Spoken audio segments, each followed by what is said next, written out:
Hi, I'm Antonio Sala, and in this video we are going to discuss further examples of Bayesian optimization, and in particular some of them will not be so good in order to understand both the advantages and the limitations of the Bayesian optimization algorithms.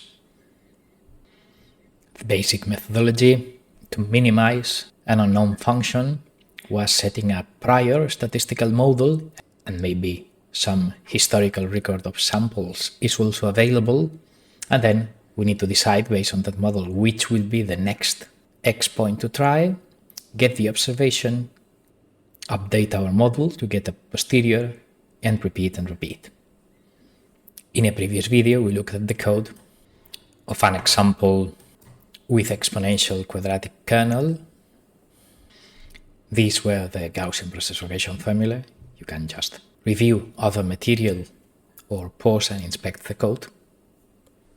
And starting with this mean in black and confidence intervals in red, if I get two samples from the unknown true function in green, this was the posterior in mean and confidence interval, and let's say the probability of improvement acquisition function suggested sampling here and repeating again and again, sampling, computing acquisition function, etc. We got to a very nice result in which even my first decided sample was close to the optimum and all samples remained there, because my prior smoothness and that of the underlying function, as well as the range of variation, were in good agreement. Let us now see different examples. The second example will have zero mean and a different true function, but basically will be the same as the one we just saw. This is the true function and the prior realizations, and this example, well, simply the optimum is at the extreme of the search range, let's say, but starting in these two samples, the algorithm starts suggesting going in the downhill direction, extrapolating the blue mean. Seems that we may find good things at the right-hand side of the lowest point, but then we find this green sample not as good as we expected. Then it goes back to here, so it is exploring this local minimum. But now, after this last green sample, everything worthy has been explored around this point, and then good things may happen either at the extreme left or the extreme right. So a probability of improvement suggests testing the extreme left, and indeed we got this sample proposal, which is the global optimum, but okay, my algorithm doesn't know yet. It now explores a bit to the right, and then after finding that it's on the high side, then the rest of the samples concentrates around the global optimum. So this is an example in which everything works as expected, but it's just to illustrate that these algorithms do work if properly set up, even when the minimum is not in the interior of the search range, but hitting one of the limits or constraints. Good. Let's see another example. In this new example 3, we'll have the same true function as in the first example, but we will have a lot more available maximum number of samples. My sample budget is 26, and instead of wishing probability of improving over the estimated mean of my posterior, I wish to improve over my best measurement. So if we run the code, it starts as in the first example, quickly guessing the good direction. After a handful of samples, we have found the minimum, but it still explores a little bit to the left, and measurement noise gives an optimistic estimate. Well, later on, we decide to explore a bit to the left, but we find nothing worth it. So it stays in this minimum. But now everything is finished here to my algorithm. So probability of improvement says that maybe in here, we cannot see it because it's obscured by the legend line, but it's in here when we suggest to sample. Probability of improvement will be very low because, it's 2.5% at this confidence bound, and here, well, it will be less. In fact, it is 1.5%, but okay, let's try. Once we realize that it was not worth it, then we concentrate again in the samples. So everything seems sensible. And now probability of improvement is less than 1%. And so if it is so low, maybe we should stop my algorithm. But now we are going to continue and we will find some pathologic behavior due to what we will call overexploitation. Indeed, after giving some more samples, we gather everything there, and now my probability of improving over my best sample is in the order of 10 to the minus 12. So it's 3 in a trillion. Well, what happens now? My algorithm surprisingly suggests testing in here, which, kind of, how the hell are we thinking in the fact that we are going to improve here? Well, it's because my posterior mean and confidence interval are so precise here that improving over this y best level is 10 to the minus 12, 7 sigma, or, something like that.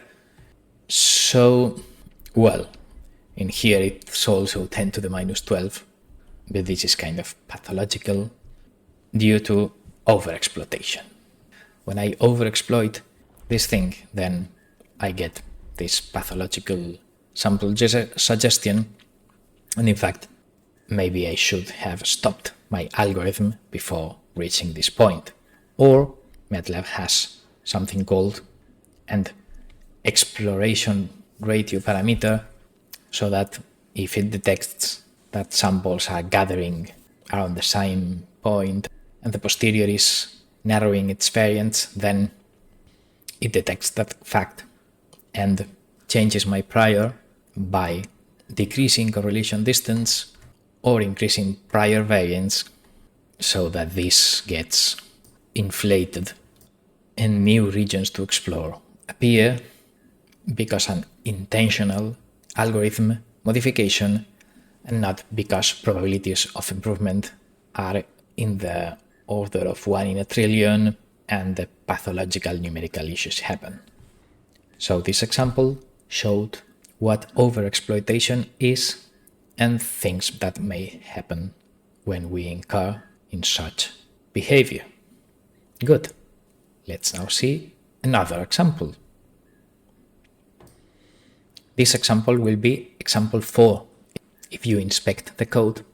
And in here, we'll have a prior in which my true function gets way outside the prior confidence bound. In my prior statistical model, the likelihood of my true function being here will be 1 in a billion, so my algorithm maybe will not explore this region.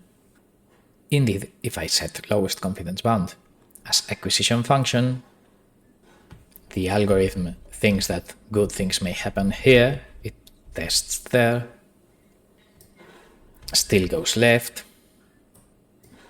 then it suggests here this local minimum, and after 24 more samples it's stuck at this local minimum, and it has never suggested exploring here because this was way out of my prior confidence bound and it's still way out of my posterior confidence bounds. Of course, we may think in detecting overexploitation, and as everything is clear in this region, maybe we should increase the uncertainty or decrease correlation distance, increase bandwidth or whatever, to try to intentionally find risky exploration regions, because we are going to find nothing else worth it around here. But okay, these examples do not have that overexploitation logic, and so they don't find that new exploration directions. So we see that if my prior is not good enough, we may get stuck in a local minimum.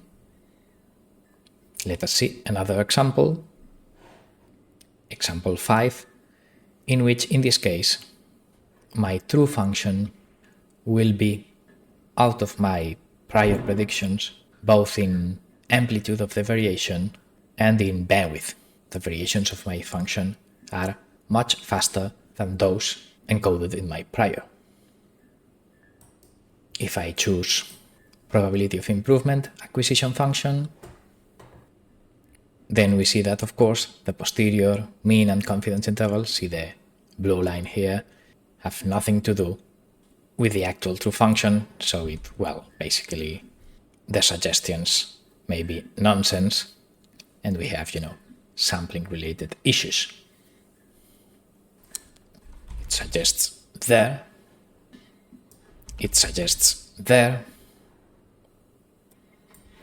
and well, at the end of sample are gathering around here, which is the global minimum of the posterior, but in fact, it's not even a local minimum.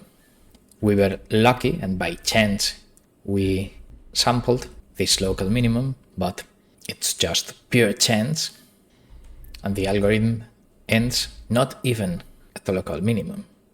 It ends suggesting sampling and sampling and sampling in here because, well, first, we are overexploiting, and second, our prior is too bad.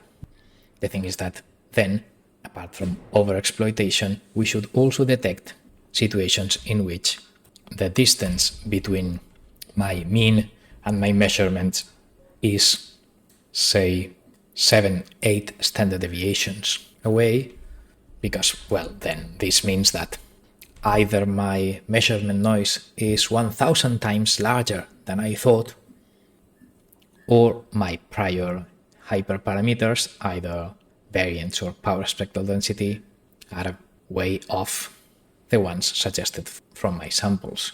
So if I detect this, I should carry out what it's called hyperparameter optimization via maximum likelihood stuff. So let's do now our last example, and it will be a repetition of example 1, but now we will have our prior wrong because of excess bandwidth of the prior, because we have a very small correlation distance, so this will be the opposite to the previous example. In the previous example, it was my true function which had a high frequency behavior that my prior didn't model, and in here my prior will model a high frequency behavior that my true function will not have. These are my prior realizations in greyish, bluish stuff, so the high frequency content is much higher than that of my function. And then with these two initial samples, my posterior cannot extrapolate to the left. When samples are away from the correlation distance, then it predicts nothing but the open loop, no observations thing. So proposal is here in the middle. Next proposal already goes into the good direction, but somehow it extrapolates to a short distance. Next proposal there. So as you can see, samples are somehow almost evenly spaced because it is exploring up to the correlation distance, let's say. And then it gets a bit confused because my mean goes up. And it's a bit kind of getting around here. And now there, because as the mean goes up quickly to the prior, it does not correctly extrapolate with a smoothness and the correlation distance, let's say, associated to the true green function because my prior is wrong. Look, it's starting to explore even in there. So it does not reach the global minimum unless I put a budget of many more samples. So if my correlation distance of my prior is too small, then we are not sample efficient, let's say. We only risk exploring a very short distance from our previous samples because we assume that at long distance we extrapolate nothing. So this is the excess prior bandwidth.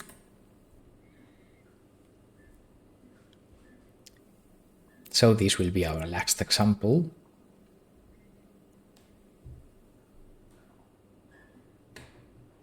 And let's conclude.